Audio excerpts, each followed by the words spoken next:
Dear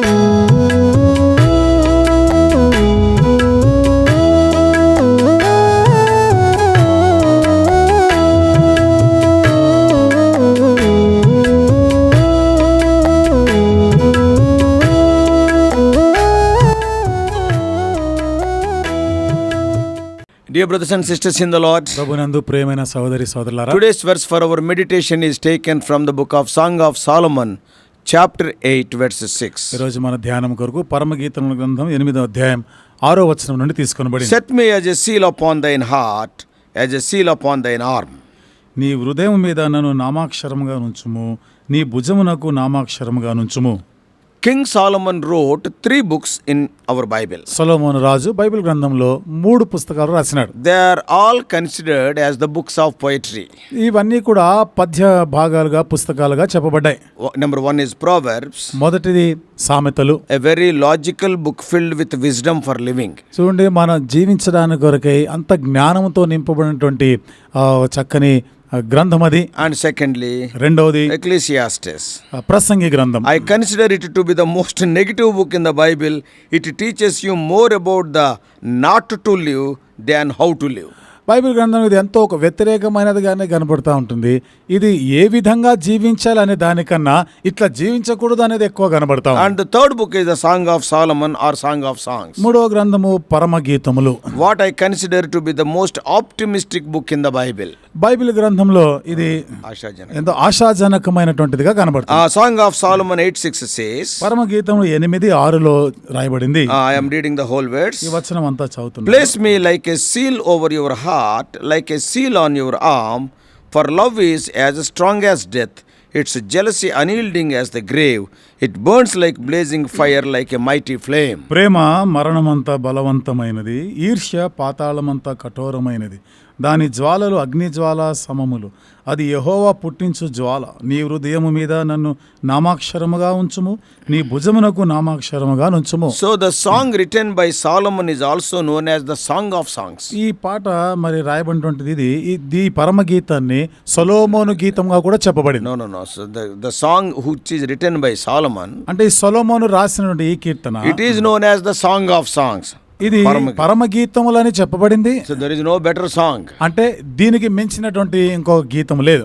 What does it mean? అంటే అర్థం ఏమిటిది? The song above all songs. అంటే అన్ని గీతములకు మించినటువంటి, the most beautiful and meaningful of songs. ఎంతో సౌందర్యమైనటువంటి అర్థవంతమైనటువంటి గీతం. The poetry of the book is considered to be one long song and it features 3 voices. ఈ కావ్యం ఇక్కడ ఎంతో సుదీర్ఘమైనటువంటిదిగా, ఇందులో 3 స్వరాలు మనకి వినబడుతున్నాయి. The voice of a young man, ఇక్కడ ఒక యవనస్తుని యొక్క స్వరం వినబడుతుంది. and the voice of a young woman, ఒక యవన స్త్రీ యొక్క స్వరం వినబడుతుంది. and the chorus of united voices who sing together in response. మరి దానికి స్పందనగా అందరూ కలిసి పాడేటువంటి పల్లవి కూడా కనబడుతుంది. So church leaders have often not known what to do with the book of this book of the Bible. కాబట్టి ఎక్కువ సంఘ నాయకులైన వారికి ఈ గ్రంథం, ఈ పరమగీత గ్రంథం గురించి మరి ఎట్లా వివరించాలా ఆ విషయాలు తెలియదు వాళ్ళకి. They are confused. వాళ్ళంతా కలవరంలో ఉన్నారు. This book never mentions God directly. ఎందుకంటే ఈ గ్రంథంలో దేవుడిని నేరుగా ఎక్కడ చూపించలేదు. It is one of the 2 books that make no mention of God. The other is Esther book. చూడండి, దేవుడి యొక్క ప్రస్తావన లేనటువంటి 2 గ్రంథాల్లో ఒకటి ఎస్తేర్ గ్రంథము, ఒకటి ఇది.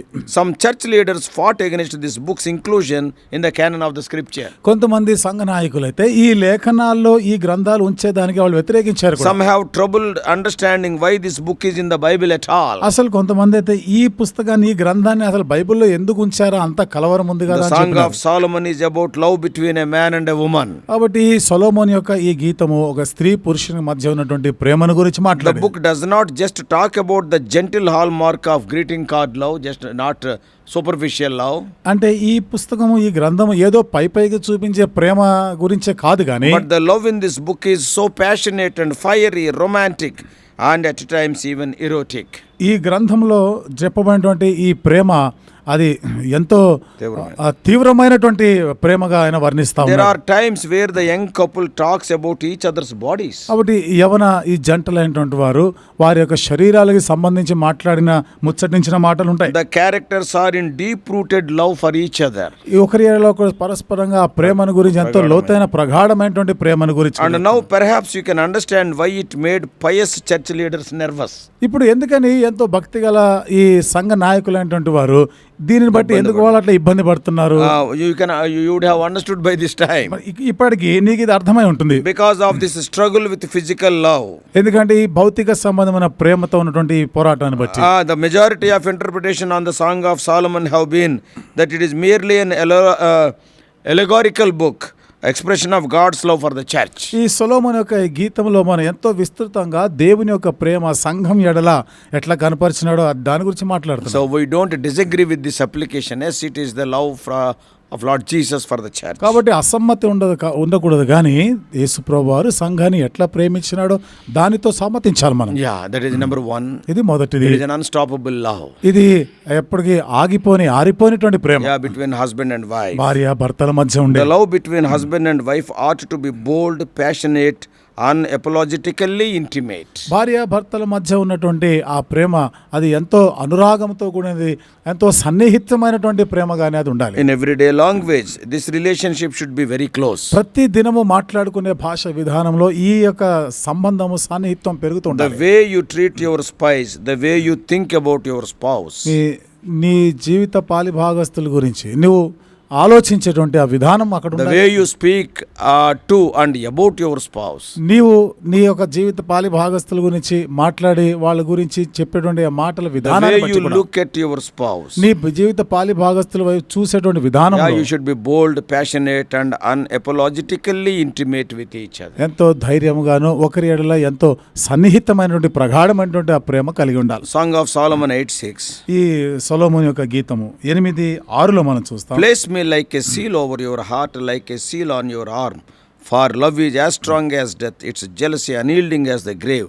It burns like blazing fire, like a mighty flame. ప్రేమ మరణమంతా బలవంతమైనది, ఈర్ష్య పాతాళమంతా కఠోరమైనది, దాని జ్వాలలు అగ్ని జ్వాల సమములు, అది యెహోవా పుట్టించు జ్వాల.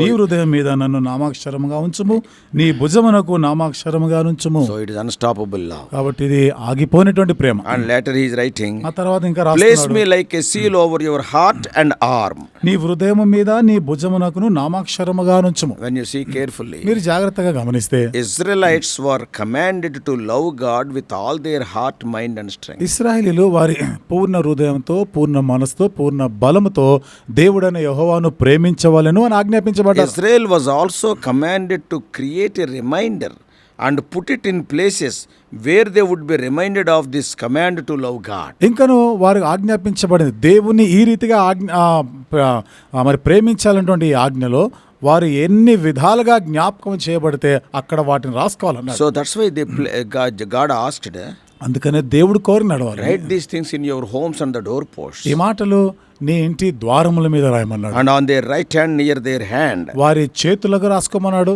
And this was a continual reminder and a sign to others that their love belongs to God. వారి ప్రేమ దేవునికే చెందినదని జ్ఞాపకార్థంగా ఇతరులు కూడా తెలుసుకునేలాగా ఈ విధంగా నువ్వు రాసి పెట్టుకోవాలన్నాడు. In the Western marriages, మన పాశ్చాత్య వివాహ పద్ధతిలో చూస్తే there is also a sign given that is worn upon the hand to remind and convey the message that their love belongs to one another. అక్కడ ఒక సూచన కూడా ఏమని చెప్పబడిందంటే వారి చేతుల మీద రాసుకుంట ద్వారా ఒకరిని ఒకరు ప్రేమిస్తున్నాం, వీరిని మాత్రమే ప్రేమిస్తున్నాం అనే దానికి సూచన కూడా. For example, దానికి ఒక ఉదాహరణ, the wedding ring is a sign. చూడండి, దానికి ఈ వివాహం యొక్క ఉంగరం అదే ఒక సూచన. It is more than a sign, it is also a seal. అది ఒక సూచన కన్నా కూడా ఎక్కువే, ఇది ముద్రగా కూడా చెప్పబడింది. It is a signet, mudra ungaram. అది ముద్ర ఉంగరం కూడా. A ring that would bear a symbolic name and would be dipped in wax to form a signature seal.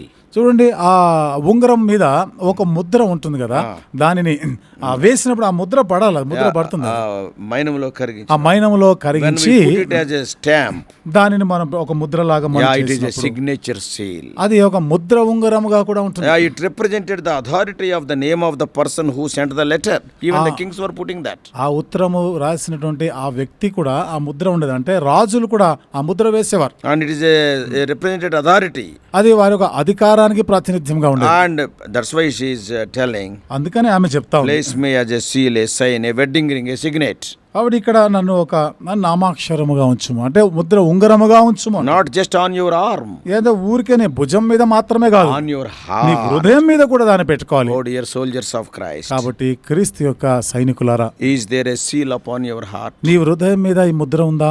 Does your heart just open for anyone or only to Lord Jesus? నీ హృదయం ఇంకెవరి కొరకైనా తెరిచించావా, లేదా కేవలం యేసుక్రీస్తు వారి కొరకే ఉందా? Have you sealed your heart for your spouse? నీ హృదయము నీ జీవిత పాలి భాగస్తుల కొరకే ముద్ర వేసి పెట్టినావా? Our heart is reserved. మన హృదయం అట్లా The భద్రపరచబడింది. way I treat my spouse, the way I think about my spouse, the way I speak to and about my spouse, the way I look at my spouse, they're all totally different. నా జీవిత పాలి భాగస్తుల గురించి నేను మాట్లాడే విధానము, వారిని చూసే విధానం, వారి గురించి తలంచే విధానం, వారి ఎడల జరిగించే అంతే కూడా పూర్తిగా వేరుగా ఉంటాయి. Yeah, my heart is only for my spouse. నా హృదయము కేవలము నా జీవిత పాలి This భాగస్తులకే. is reserved with a seal upon my heart. ఇది నా హృదయం మీద ఒక ముద్ర ఉంగరం చేత భద్రపరచబడింది. Dear warriors of Jesus, కాబట్టి యేసు ప్రభు వారి యొక్క శూరులారా, సైనికులారా, how strong is your love for Jesus? యేసు కొరకై నీ ప్రేమ ఎంత బలమైనదిగా ఉంది? Is it as strong as death? ఇది మరణమంత బలమైనదిగా ఉందా? Are you jealously desirous for your love? నీ ప్రేమ కొరకై నీకు ఇంత ఆసక్తి ఉందా, రోషం ఉందా? And another thing is, మరొక విషయం, not only it is unstoppable love, ఇది ఆగని ప్రేమ మాత్రమే it is కాదు, a jealous love, Roshan. ఇది రోషము గల ప్రేమ. Jealous is a difficult word that brings about negative picture sometimes as assuya of controlling and often abusive relationships. రోషం అనేది అనేక సందర్భాల్లో కొంచెం ప్రతికూలమైనటువంటి విధానం చెప్పబడింది. అసూయ, కక్ష, ద్వేషం గురించి కూడా But God చెప్తున్నది. says, అయితే దేవుడు అంటాడు, He is jealous.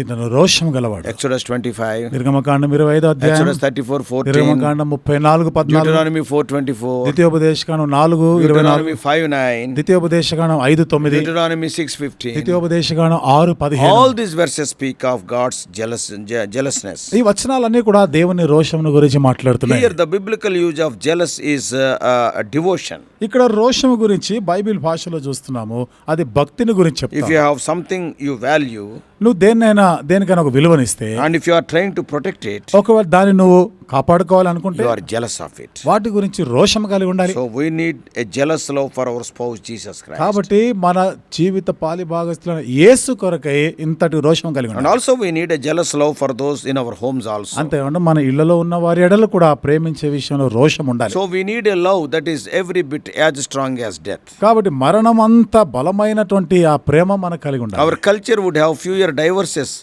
if we have shared a love which was strong as we are talking. If such a love is there, very few divorces will be there. మనం ఇంతటి ప్రేమ, ఇంత బలమైనటువంటి ప్రేమను కానీ మనం కలిగి ఉంటే విడాకుల మాటకు వస్తే చాలా తక్కువగా ఉంటాయి. We need a strong love, మనకి బలమైన ప్రేమ as ఉండాలి. strong as death. మరణమంత బలమైనదిగా We ఉండాలి need a Prema. jealousy that is demanding as the grave. మనకి రోషం ఉండాలి, పాతాళాన్ని కోరేట అంతటి రోషం ఉండాలి. Yeah, when the grave grabs hold of you, ఎప్పుడైతే పాతాళము నిన్ను తన గుప్పిట్లో పెడుతుందో, you are not likely to get free from that hold. నీవు దాని నుండి, గుప్పిటి నుంచి. ఆ గుప్పిటి నుంచి విడుదల పొందలేనటువంటి పరిస్థితి ఉండొచ్చు. So hell will catch you like that. అంటే పాతాళము నిన్ను అంతగా బలమైన విధానంలో పట్టుకొని ఉంటుంది. Your love for your spouse must be like that. నీ ప్రేమ, నీకు ఉండవలసిన ప్రేమ జీవిత పాలిభాగస్తులు అంత కఠోరమైనదిగా ఉండాలి. We need a love strong enough not to lose. కాబట్టి మనం విడిచిపెట్టుకోలేనంత అంత బలమైనటువంటి ప్రేమ ఉండాలి. Not only it is unstoppable love. అది ఆగకుండా ఉండే ప్రేమ మాత్రమే కాకుండా, Secondly, we have seen it is a jealous love. రెండోది ఇది రోషముతో కూడిన ప్రేమ. Thirdly, it is an unquenchable love. మూడోది ఆరిపోని ప్రేమ. The world is used to a passion that burns hot for a brief time. లోకమైతే మన హృదయంలో ఏదో కొద్ది కాలం ఉండేటువంటి ఆసక్తిని చూపిస్తాం. Society is not shocked at divorcing anyone. సమాజము ఇతరులు విడాకులు జరుగుతా ఉన్నప్పుడు దానికేం ఆశ్చర్యం కాదు. Why? ఎందుకని? Because their love is quenchable. ఎందుకని వాళ్ళ ప్రేమ ఆరిపోతుంది. But what about Song of Solomon 8:6? మరి పరమగీతం 8:6లో ఉన్న ఈ ప్రేమ మాట ఏంటి? Unquenchable. ఇది మరి ఆరిపోనిటువంటి ప్రేమ. Verse 7 speaks of it. 7వ వచనంలో ఆ మాటే రాయబడింది. Many waters cannot quench love, rivers cannot sweep it away. If one were to give all the wealth of one's house for love, it would be utterly scorned. అగాధ సముద్ర జలము ప్రేమను ఆర్పజాలదు, నదీ ప్రవాహములు దాన్ని ముంచివేయజాలవు. ప్రేమకై ఒకడు తన స్వాస్థ్యమంతా ఇచ్చినను తిరస్కారంతో అతడు త్రోసివేయబడును. Now there is a fiery love that never burns out. కాబట్టి ఎంతో ఎన్నడూ కాలిపోయినటువంటి మండుచున్నటువంటి ఒక ప్రేమ. Now there is a red hot love that cannot be extinguished. ఇది ఆరిపోయినటువంటి మండుచున్నటువంటి ప్రేమగా ఉంది. Many waters cannot quench this love. అనేకమైనటువంటి జలములు, అగాధ జలములు కూడా ఈ ప్రేమను ఆర్పజాలం. Does your marriage relationship have this unquenchable love? నీ వైవాహిక సంబంధము ఇలాంటి ఆర్పజాలని ప్రేమతో కూడింది. Many waters cannot quench this love the Bible is talking about. Bible చెప్తా ఉంది అగాధ జలం, నది ప్రవాహములు కూడా దాన్ని ముంచివేయలేవు. What does that mean? అంటే దాని అర్థం ఏమిటి? It means దీని అర్థం ఏమిటి? for better, for worse, for richer, for poorer, in sickness and in health. Yes, I love my spouse. ఆరోగ్యమందు, అనారోగ్యమందు, దారిద్ర్యంలో, పేదరికంలో, ఐశ్వర్యమందును, పరిస్థితులు బాగున్నా, పరిస్థితులు భిన్నంగా, వ్యతిరేకంగా ఉన్నా, ప్రతికూలంగా ఉన్నా కానీ అనుకూలంగా ఉన్నా, నా జీవిత పాలి భాగస్తుని నేను ప్రేమిస్తూనే ఉంటాను. I love him and I cherish him until we are parted by death. మరణము వేరు చేయంత వరకు కూడా నేను పోషిస్తూనే ఉంటాను, నేను ప్రేమిస్తూనే This ఉంటాను. is your solemn vow. ఇది ఎంతో గంభీరమైనటువంటి ఈ యొక్క ప్రమాణం ఇది. It means it does not matter what life throws at us. కాబట్టి జీవితము ఏ పరిస్థితులు కూడా నడిపిస్తుందో దానికి ఏ సంబంధం లేదు. Irrespective of the circumstance. పరిస్థితులు ఎట్లా ఉన్నా కానీ పర్వాలేదు. Our love is a burning, blazing, passionate love that will not be snuffed out. మన ప్రేమ ఎప్పుడు కూడా ఆరిపోయినటువంటి ముంచివేయాలన్నటువంటి బలమైనటువంటి ప్రగాఢమైన మండుచున్న ప్రేమ. That's what verse 7 says. 7వ వచనం చెప్తా ఉంది. Not only that. అంతేకాకుండా It is a love that cannot be bought. ఈ ప్రేమ మనం కొనగలిగేది కాదు. In other words, మరొక మాటలో I చెప్పాలంటే don't care too much for money. Money cannot buy me love. డబ్బు గురించి నేను పెద్దగా ఏం పట్టించుకునేవాడిని కాదు. ఎందుకనగా డబ్బు చేత ప్రేమని కొనజాలం. The word of God declares a love so valuable that if you took everything you own and combine it with your family lineage, your house and everything, yet love will win over all those things. దేవుని వాక్యము ప్రేమను గురించి చెప్పేటువంటి మాట, ఒకడు ప్రేమ కొరకు తన స్వాస్థ్యమంతా ఇచ్చినా, ఏమి చెల్లించినా గానీ, తనకు దగ్గర ఉన్నది అంతా వ్యయపరిచినా ఈ ప్రేమను సంపాదించలేవు. So this love is not built on material gain or bank accounts or stock markets. ఈ ప్రేమ అనేది నీ బ్యాంకులో ఖాతాల ద్వారా, వస్తు రూపకమైనటువంటి విషయాల ద్వారా గానీ, స్టాక్ మార్కెట్ల ద్వారా నువ్వు కొనగలిగేది కాదు ఇది. Economics can be quenched very quickly, your properties. ఆర్థికమైనటువంటి స్థితిగతులు అంటే నీ ఆస్తిపాస్తులు తరిగిపోవచ్చాయి. Do you have this love that is strong as death and jealous as the grave? ఈ ప్రేమ మరణమంత బలమైనది, పాతాళమంత రోషము గల ఈ ప్రేమ ఉందా? Is this love sealing your heart? ఈ ప్రేమ నీ హృదయానికి ముద్ర వేసిందా? Do you have this unquenchable love? ఆరిపోనిటువంటి ఈ ప్రేమ నీకుందా? Song of Solomon 7:10 says, పరమగీతం గ్రంథము 7వ అధ్యాయం 10వ వచనం, I belong to my beloved and his desire is for me. నేను నా ప్రియుని దానను, అతడు నాయందు ఆశాబద్ధుడు. These people in the Song of Solomon are madly in love. ఈ పరమగీతంలో చెప్పబడిన ఈ వ్యక్తులు ప్రగాఢమైన ప్రేమలో ఉన్నారు. These characters are not satisfied to be in the same area. They want to be closer than this. వీరు ఏదో ఒక రంగంలో మాత్రమే కాకుండా అన్ని విషయాల్లో కూడా ఎంతో సన్నిహితంగా ఉండాలని Our కోరేవారు. hearts must be one. హృదయాలు ఏకమై Our ఉండాలి. bodies must be one. శరీరములు ఏకమై Our ఉండాలి. minds are focused on each other. మనసులు ఒకరి మీద ఒకరు అట్లా గురి కలిగి Oh, they are ఉండాలి. inseparable, deep love for each other. ఒకరి ఎడల ఒకరు విడదీయరానిటువంటి ప్రేమ కలిగి ఉండాలి. And when you have such a love towards Lord Jesus, ఈ రకమైన ప్రేమ యేసుక్రీస్తు ప్రభు ఎడల నువ్వు because He కనపరిచినప్పుడు, is our heavenly bride, ఎందుకనగా ఆయన మన పరలోకపు వధువై then ఉన్నవారు, God is happy about it. అప్పుడు దేవుడు దాన్ని బట్టి సంతోషిస్తాడు. God wants that for you. అది దేవుడు నువ్వు కోరి ఉండాలి, నువ్వు కలిగి ఉండాలని May కోరుతున్నాడు. God help us to love God and our spouses like that. ఆ రీతిగా మనం దేవుడిని, మన జీవిత పాలిభాగస్తుల్ని ప్రేమించలాగిన దేవుడు సహాయం May God చేయను. pour such love in our hearts. అలాంటి ప్రేమ దేవుడు మన హృదయాల్లో కుమరించను గాక. Let us pray. ప్రార్థన చేసుకుందాం. Loving Heavenly Father, ప్రేమగల మా పరలోకపు how తండ్రి, gracious God, కృపగల మా దేవా, what a wonderful book Song of Solomon ఈ is. పరమ గీతములు, సొలొమోను గీతములు ఎంత అద్భుతమైనవి. Though many people are offended because of its inclusion in the holy canon, ప్రభా ఎంతో మంది ప్రభా ఇవి పరిశుద్ధ లేఖనలు ఉంచబడినందుకు అభ్యంతరపడ్డా గానీ But when we see the love between the church and Lord Jesus Christ, సంఘానికి యేసుక్రీస్తు ప్రభు వారికి మధ్య ఉన్న ఈ ప్రేమను oh, చూసినప్పుడు it is unstoppable love, ప్రభా ఇది ఆగిపోని ప్రేమ, selfless love, ప్రభా నిస్వార్థమైన ప్రేమ, unquenchable love, ఆరిపోని ప్రేమ, very jealous love. ఎంతో రోషంతో This కూడిన love Prema. cannot be bought. ఈ ప్రేమను కొనలేం. Even the, O Lord, gates of hell cannot separate us. పాతాళ లోక ద్వారములు కూడా ఈ ప్రేమ నుండి Oh, వేరు it is చేయలేవు. as strong as death. ప్రభా మరణమంతా బలమైనటువంటి ప్రేమ. Not only believing in you, ప్రభా నీ యందు విశ్వాసం ఉంచడం మాత్రమే help us to కాకుండా have this wonderful love towards you, O Lord. ప్రభా మీ ఎడల ఇంతటి అద్భుతమైన ప్రేమను కలిగి ఉండేలాగిన సహాయం చేయండి. O Lord, yes, we take vows at the time of marriage. ప్రభా వివాహ సమయాల్లో ఏదైతే ప్రమాణాలు చేస్తున్నామో Whatever may be the situation, ఏ పరిస్థితి ఏమైనా in కానీ spite of the situations and circumstances, పరిస్థితులు ప్రభా ఏ రీతిగా ఎంత జటిలమైనగా ఉన్నా help us to continue,